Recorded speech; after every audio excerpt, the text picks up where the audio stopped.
sini pertanyaannya, apa makna yang tersirat dari kata man arafa nafsahu faqad arafa rabbah? Mohon dijelaskan Bu ya. Barang siapa yang mengenal dirinya maka dia akan mengenal Robnya. Itu diduga hadis man arafa nafsahu arafa rabbahu. Itu adalah pepatahnya Aristoteles, hadis Yunani itu tuh. Tetapi yang benar ya benar, nggak ada masalah sama siapa yang ngomong. Agama apapun, orang gembel, orang gila pun ya kalau benar ya benar dong. Untuk ila maqal wala tantu ila man qal, benar. Kemudian juga banyak mirip-mirip itu pepatah-pepatah Kanjeng Nabi dengan Aristoteles tuh. Seperti Kanjeng Nabi, orang beriman itu tidak akan terperosok di lubang yang sama, ya kan? Aristoteles mengatakan orang bijak itu tidak tersandung di batu yang sama. Artinya hikmah itu ya siapapun sama. Sehingga saya pernah menduga Aristoteles juga mungkin juga nabi. Itu aja persoalannya. Nah, tetapi orang yang kenal dirinya berarti dia kenal Tuhannya. Yang jadi pertanyaan saya, siapa di sini orang yang sudah kenal dirinya? Tidak mudah orang kenal diri itu. Semuanya dikiranya sudah kenal, belum. Apalagi itu jasadnya saja kamu belum kenal kok. Tahu nggak bahwa jasadmu sekarang ini bukan jasadmu yang dulu. Jasad yang dulu mah sudah habis, sudah berganti berulang-ulang. Setiap hari itu 18 miliar sel yang rusak akibat beraktivitas. Di malam hari kamu tidur diganti dengan sel-sel yang baru.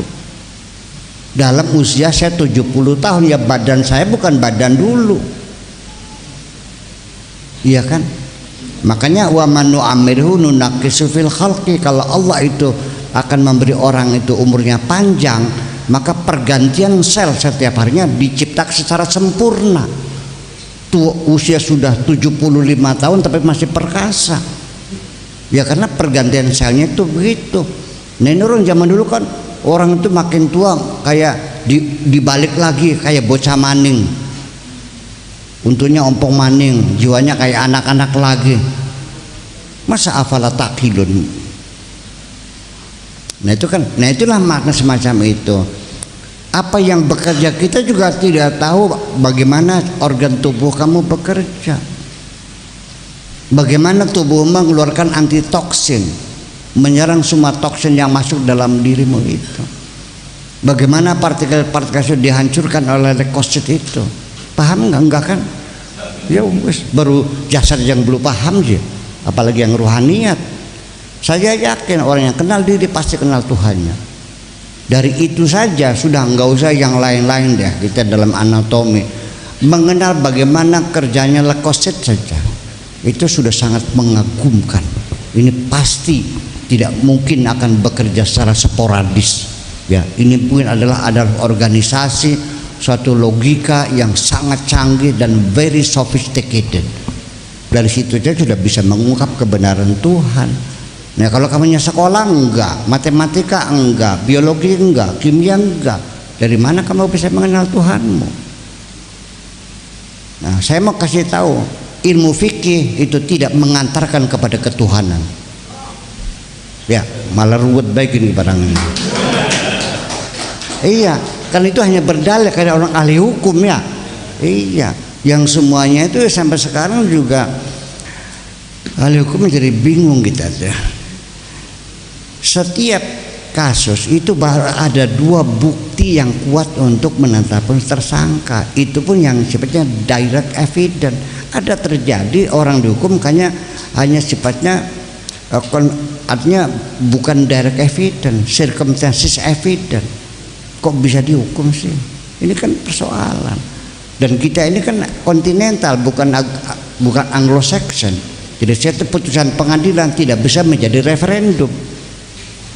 Ya bersih dirinya kan, ini kan bertengkar. Nih, fakta saja tidak bisa dijadikan bukti loh, dan tidak bisa dipastikan kebenarannya.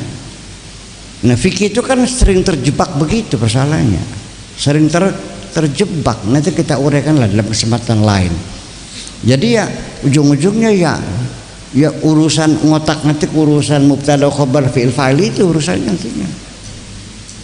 Buktinya apa? Buktinya mereka berbeda pendapat, padahal kalimatnya sama. Aula mastumun nisa, batal enggak salatnya? Wudunya batal enggak? Lagi-lagi Imam Syafi'i bilangnya batal, Imam Maliki bilangnya tidak, Imam Hambali bilangnya kalau ada syahwatnya batal, kalau tidak ada syahwatnya tidak batal. Yang benar mana? Nah itu kan berarti kan melihat berbeda. Nah kalau orang sudah kenal Tuhan, ya kan bisa tanya sama Allah. Jadi nanti dalam beragama pun kalau begini, satu kalimat itu menjelaskan apa makna kata. Kalau kata terpisah tidak ada maknanya. Duduk maknanya apa? Enggak ada. Baru ada maknanya kalau kalimatnya sempurna. Hasan duduk di kursi, betul? Maknanya bokongnya kasar nempel di kursi. Kalau duduk saja yang nggak jelas.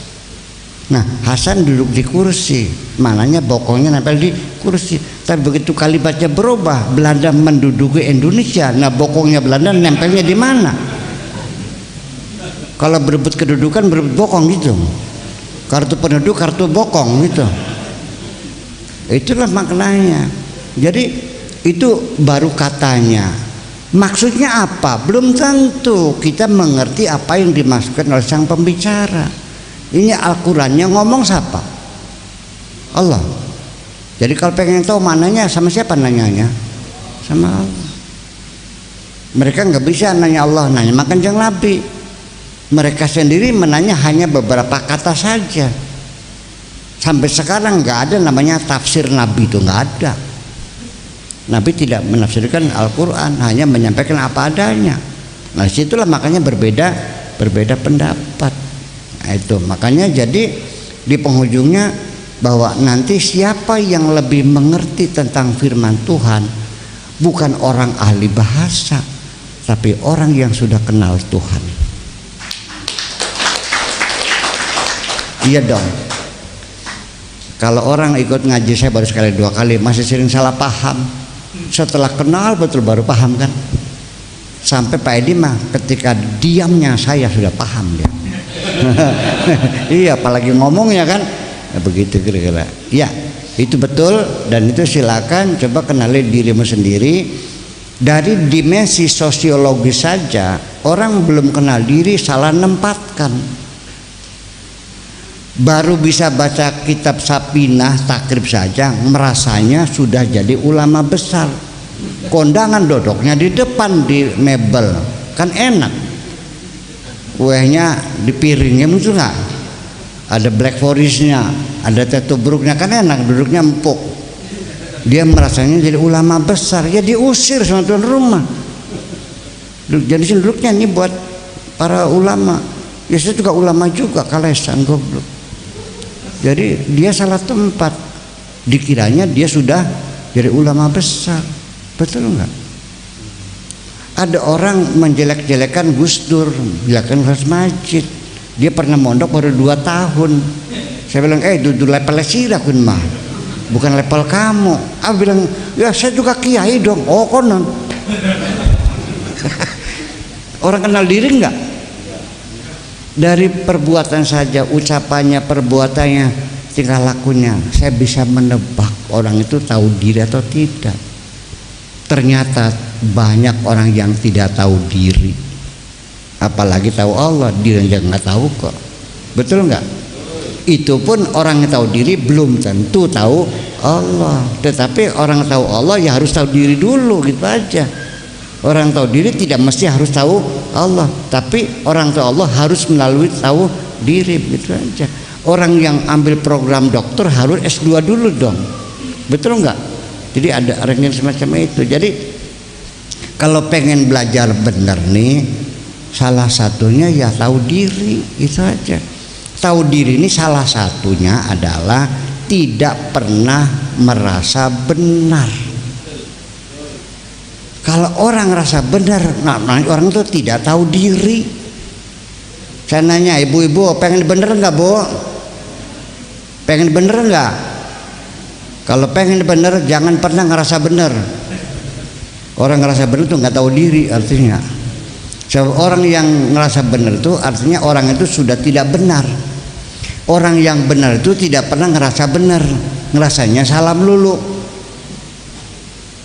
Kalau orang rasanya paling benar sendiri, itulah satuan yang paling tidak benar sendiri. Kenapa orang rasa paling benar sendiri itu orang yang paling tidak benar sendiri? Karena dia berpotensi bertengkar dengan siapapun ketika berbeda pendapat. Ujung-ujungnya menyalahkan orang lain, sehari bertengkar terus. Ujungnya dia merasa mendapat mandat dari Tuhan, bisa memaksa orang lain dengan bawa pentungan sambil takbir Allahu Akbar.